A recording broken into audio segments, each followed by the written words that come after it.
और पहली पुस्तकालय में प्रीमिस संख्या प्रीमिस संख्या पहुंचने से पहले कुछ संख्याएं पढ़नी पड़ती है और सबसे पहली संख्या है प्राकृतिक संख्या और प्राकृतिक संख्या वे संख्या जो 1 से लेकर 1 2 3 4 से लेकर अनंत तक संख्या है वे कौन सी संख्या है प्राकृतिक संख्या। अब प्राकृतिक संख्या के दो भाग होते हैं इसमें सम संख्या और विषम संख्या। सम संख्या जो इसके सम स्थान जैसे 2 3 2 4 6 8 इस प्रकार अनंत की संख्या क्या है। फिर विषम संख्या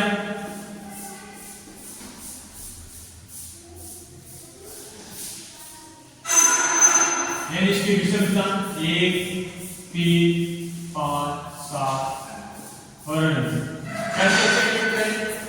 वे संख्या जिसमें 2 का पूरा भाग है सम संख्या और वे संख्या जिसमें 2 का पूरा भाग नहीं रहता है विषम संख्या। कैसे 2 का पूरा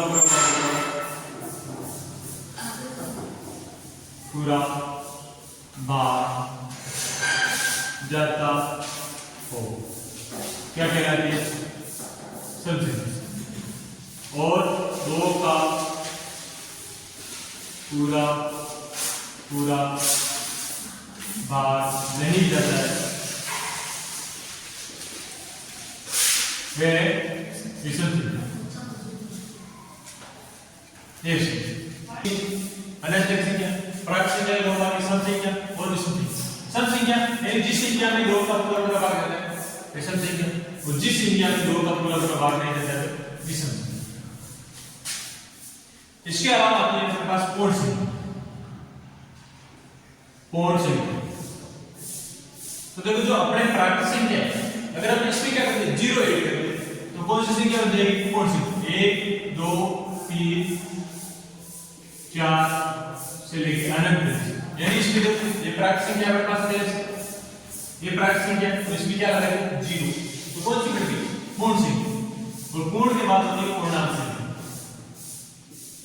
पूर्णांक संख्या पूर्णांक संख्या में हमारे पास आता है ये माइनस अनंत 1 2 3 माइनस 3 माइनस 2 माइनस 1 0 1 2 3 से अनंत यानी माइनस अनंत से प्लस अनंत की जो संख्या है क्या है पूर्णांक संख्या। जब अगर हम पूर्णांक संख्या में प्राकृतिक संख्या और पूर्ण संख्या इन दोनों को जोड़ दें तो क्या हो जाता है पूर्णांक संख्या। यहां से ये क्या है कौन सी संख्या ये है पूर्ण संख्या और ये माइनस में प्राकृतिक संख्या जोड़े माइनस में प्राकृतिक इन दोनों संख्या को जोड़ेंगे तो कौन सी संख्या बढ़ेगी पूर्णांक। यानी अगर माइनस में प्राकृतिक संख्या को माइनस में लिख दे और पूर्ण संख्या को इसके साथ जोड़ दे तो कौन सी संख्या होती है पूर्णांक संख्या। अब पूर्णांक संख्या के दो भाग होते हैं और कौन से होते हैं अब देखो एक तो ये हो गया धनात्मक पूर्णांक और ये वाला भाग ऋणात्मक पूर्णांक।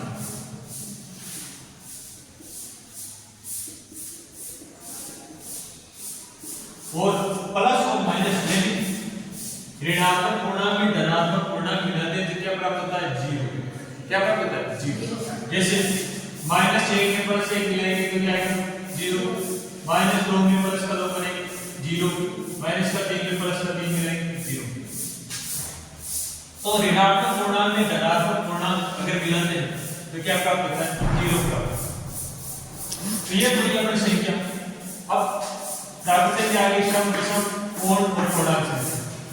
अब इसके बाद आएगा अपने कौन सी संख्या आएगी प्रीमिस। कौन सी आएगी प्रीमिस।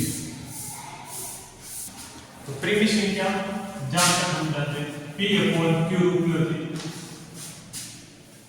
P और जहां P और Q पूर्णांक क्या है पूर्णांक। यानी पूर्णांक संख्या और q नॉट इक्वल टू 0, यानी कि q क्या रहेगा? 0 नहीं। अब इसमें आता है कि q 0 क्यों नहीं होना चाहिए, क्योंकि इसमें ऐसा है कि जैसे हम 1 लेते हैं और इसके नीचे अगर हम 0 का भाग लेंगे तो इसका आंसर क्या है? Not equal to 0। जैसे हम 0 लेते हैं तो 0 बटा 1, तो 0 में 1 का भाग देता है तो q का मान कितना है? 1, यानी 0 से 0 के बराबर तो नहीं है, यानी 0 नहीं होना चाहिए, तो 0 नहीं 1, तो 0 भी क्या करीब से 0 करीब से।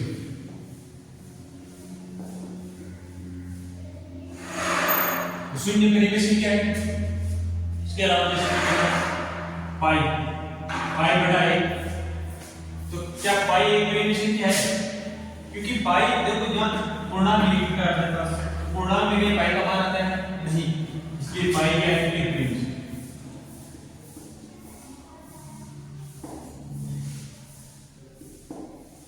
से। एक ये पाई का मान 22/7, ये परिमिति, ये क्या है? परिमिति।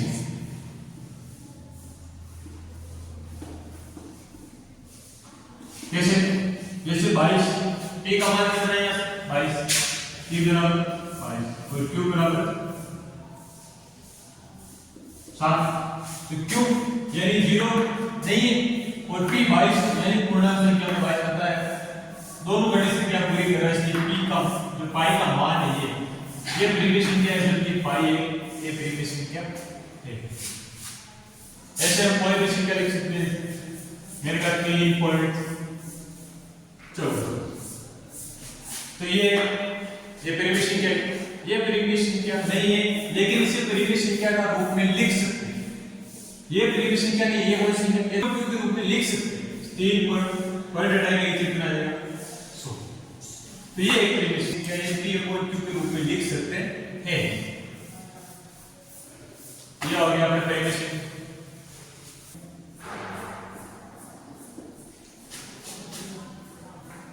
रहे संख्या जिसे हम p/q के रूप में लिख सकते हैं, जहां p और q क्या पूर्णांक हो और q नॉट इक्वल टू 0 हो। वे संख्या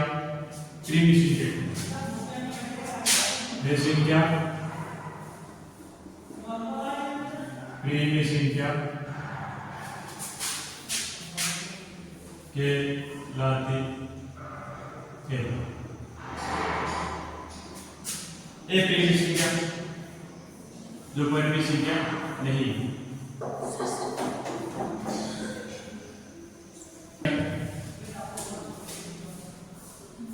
एक प्रीमिय संख्या किसमें आएगा? वे संख्या जिसे हम p/q के रूप में नहीं लिख सकते, जहां p और q पूर्णांक नहीं हो और q इक्वल टू क्या 0 वे संख्या पूर्णांक नहीं हो, वे संख्या क्या है? वे संख्या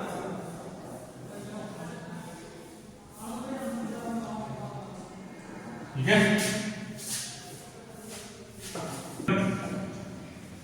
करम मीनिंग में हम देख सकते हैं बराबर बी प्लस ए, ये है योग ग्रह जोड़ के अंदर जो ग्रह में जिसे मगर 3 प्लस 4 को जोड़े तो वापिस 4 प्लस 3 को जोड़े तो दोनों तरफ क्या है 7 गुणन क्रम भी नहीं होता है, गुणन क्रम विनिमय इसमें अपने पास होता है a इंटू बी बराबर b इंटू ए, यानी a अगर 3 है और b 4 है तो 4 इंटू 3 इंटू 4 यानी 12 बराबर 4 इंटू 3 बराबर भी क्या है 12, तो दोनों संख्या बराबर है, तो ये गुणन क्रम विनिमय और ये योग क्रम विनिमय।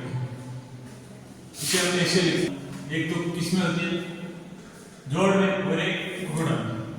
इसी प्रकार साहचर्यता का नियम, साहचर्यता तो साहचर्यता किसमें योग में देखते हैं पहले,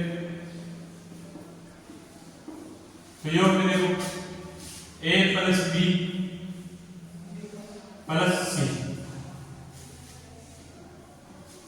इसी प्रकार c plus b plus a, जैसे हम लेते हैं 3 प्लस 4 प्लस 5 बराबर 5 प्लस 4 प्लस 3, तो देखो 3 प्लस 9 बराबर 9 प्लस 3, तो ये हो गया 12 बराबर 12, तो इसमें क्या है योग में साहचर्यता का नियम लागू। इसी प्रकार गुणन में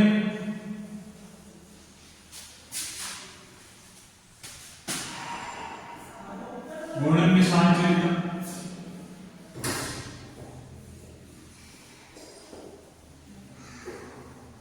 a गुणा b गुणा c बराबर c गुणा b इंटू a,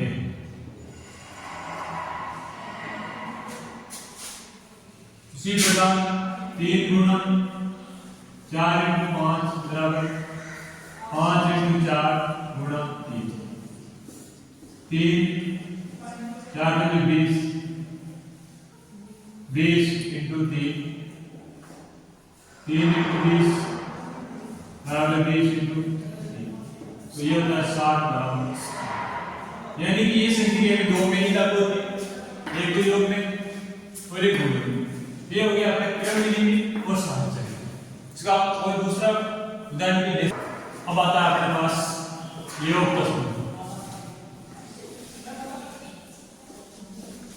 योग तत्व से मतलब ये होता है कि किसी संख्या में हम क्या जोड़ेंगे उस संख्या वही देते हैं, यानी इसके मान में कोई परिवर्तन नहीं होना चाहिए। जैसे a प्लस 0 बराबर a और 0 प्लस a बराबर a, यानी a के अंदर हम 0 जोड़ेंगे, यानी किसी भी संख्या में अगर हम किसी भी संख्या के अंदर हम अगर 0 जोड़ेंगे तो उस संख्या में कोई प्रभाव नहीं पड़ता। जैसे मैंने कहा 2 प्लस 0 बराबर 2 और 0 प्लस 2 बराबर 2, मैं कहता हूं -3/4 प्लस 0, तो -3/4 है और वापस 0 -3/4 तो भी 0, तो भी ये संख्या आएगी, यानी कि 0 से इस संख्या पे कोई प्रभाव नहीं पड़ता। तो ये क्या है योग तत्व अपने पास क्या था 0, योग तत्व का मान क्या है, योग तत्व का मान कितना है 0 हो क्या है योग तत्व। इसी प्रकार गुणन तत्व,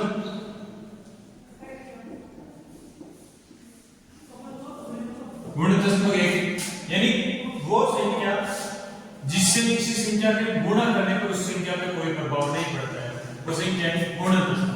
जैसे 1 इंटू 1 बराबर 1 और 1 इंटू a बराबर भी 1, दोनों की स्थिति क्या है, जिसे यहाँ पे -3/4 गुणा 1 बराबर -3/4 ही हो गया और -1 इंटू 3/4 तो भी 3/4।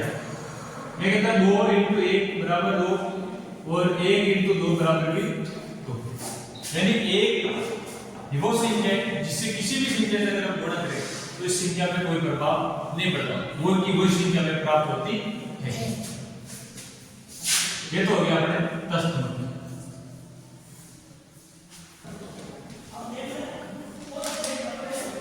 यानी कि जैसे एक में क्या जोड़े या क्या घटाएंगे, जीरो है तो माइनस है बराबर जीरो, तो ए का व्युत्क्रम क्या है माइनस, तो ए में क्या जोड़े कि हमें शून्य प्राप्त हो, ए का व्युत्क्रम क्या है उल्टा माइनस, इसी प्रकार 4 का माइनस 5 का माइनस 5 और माइनस 5 का 5, ये एक दूसरे के व्युत्क्रम होता प्रतिलोम।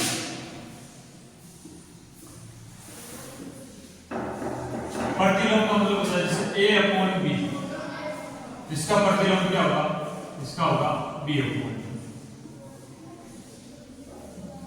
a का प्रतिलोम क्या, यानी अगर आप a अपॉन b को किससे गुणा करें कि 1 आ जाए, कौन सा है a अपॉन b को b अपॉन a से गुणा करके क्या आता है 1, यहां पर मैं 0 लिया, वे कौन सी संख्या जिससे गुणा करने का 1 प्राप्त हो जाए, जैसे मैं कहता हूं 1/2 का प्रतिलोम क्या है तो 2/1 गुणा करने के कितना आता है 1, माइनस 3/4 का प्रतिलोम क्या है माइनस 4/3, माइनस माइनस